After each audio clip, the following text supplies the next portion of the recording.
A lot of people who live in the towns and villages around Groningen commute daily to the city to go to work or school.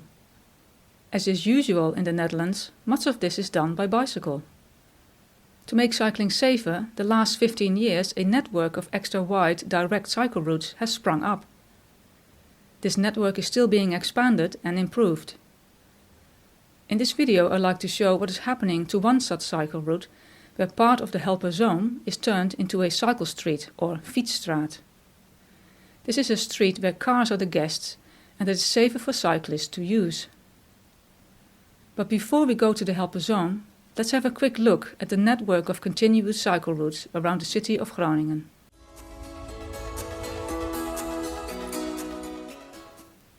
A continuous cycle route, or doorfietsroute in Dutch, is an extra wide, direct and comfortable cycle path. Although a continuous cycle route can be used recreationally, the aim of the route is not to be picturesque. It is primarily meant to get commuters and school children from outlying towns and villages to the city via a safe and direct route. A continuous cycle route is bi-directional and often off-road, but on occasion it might be designed as a cycle street where cars are the guests and specific traffic calming measures are in place. What makes a continuous cycle route a fast and safe option for cyclists is that most of the time the route has priority over traffic coming from side streets or junctions. Groningen has several continuous cycle routes leading to the city centre. On this map you can see how they radiate inwards like the spokes of a wheel. One of them, the F28, even connects two cities, Assen and Groningen. At the time of this video, a total of 8 routes are finished or almost finished, shown in light blue on the map. The finished cycle routes have a combined length of 165 kilometers or 102 miles. A further 5 routes are in the planning stages or are being realized at the moment. The continuous cycle routes often start in the center of a town or village and end up on the edge of the city center of Groningen.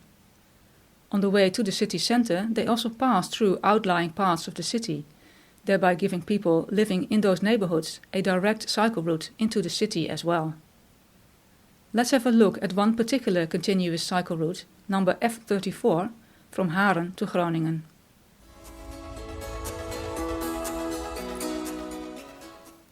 As Haren is only 8 kilometers or 6 miles from the city center of Groningen, a lot of people living there commute to the city by bicycle. The continuous cycle route between Haren and Groningen is therefore very popular. Up to 12,000 cyclists a day use this route to get to work or school. So far, this route is 6 kilometers or 3.7 miles long, shown in light blue on this map. This might not sound like a lot, but plans are being developed to extend this route to the village of Zuidlaren, adding another 15 kilometers or 9 miles. In Haren the F34 starts as a cycle street. It follows the Jachtlaan and eventually goes off-road along the Kerklaan northwards towards the city. Here it runs next to a busy road, the Helperzoom.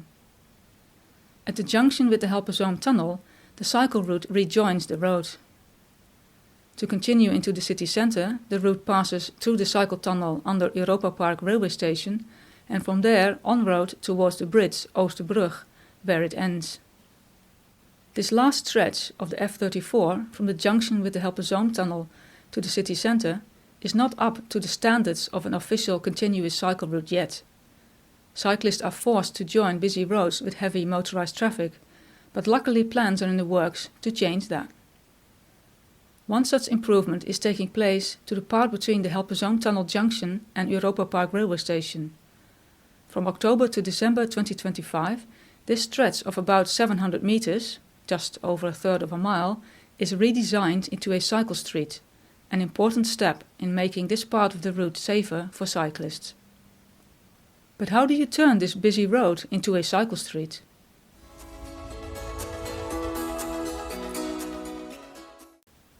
The part of the F34 that is now turned into a cycle street sees about 3,000 cars a day, mostly from people that work in the large tax office at the end of the Helperzoom.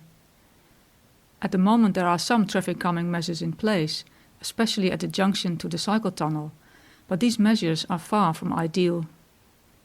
cars and other heavy traffic still go pretty fast, endangering cyclists and pedestrians alike. To redesign the road into a cycle street, the road will be narrowed to 6 meters or 19 feet. This has the added effect that there will be more space for greenery and trees. On top of that, the speed limit will go down from 50 km per hour, that is 30 miles per hour, to 30 km per hour or 20 miles per hour. This is an important change that will make the road safer for cyclists. Lastly, a higher number of speed bumps will be put into place.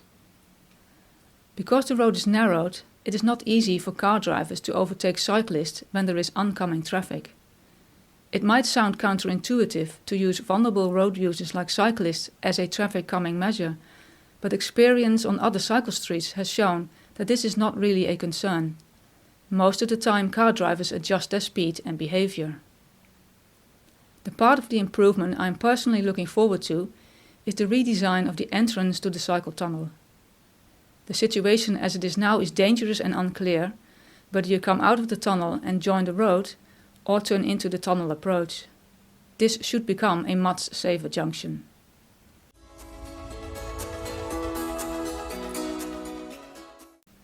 All in all, a lot is going to happen to the road in the next few months. We have had to wait a long time for this improvement to take place. The actual plans for the cycle street were already finished in 2022, but due to a delay in the rebuilding of the Southern Ring Road, the works couldn't go ahead until now.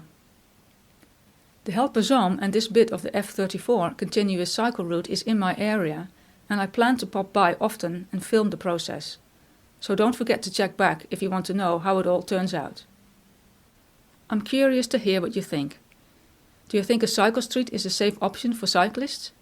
Have you cycled on one of them before? Let me know in the comments below this video.